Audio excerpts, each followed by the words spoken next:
মুহূর্তে কক্সবাজার শহরের চিত্র। কক্সবাজার শহরে কিন্তু ভারী যে বর্ষণ, মুষলধারে বৃষ্টি হচ্ছে। একেবারে যেই ড্রেন আছে সড়কের পাশে এবং মেন রোড ভিতরের, এগুলো কিন্তু ভরে যাচ্ছে পাহাড়ি ঢল এবং ভারী বর্ষণের কারণে। বিভিন্ন দোকানে কিন্তু পানি ঢুকছে। এই যে দেখুন, একটা দোকানে কিন্তু অলরেডি অনেক পানি ঢুকে গেছে। দেখুন এই যে পানি ঢুকছে, মেন রোড থেকে কিন্তু পানি ঢুকছে।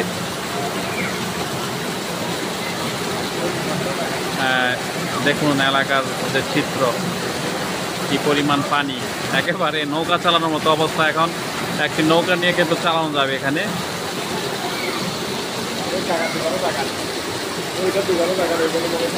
যে আরো অনেকে কিন্তু চেষ্টা করছে পানি থেকে ঠেকিয়ে রাখার জন্য দোকানে।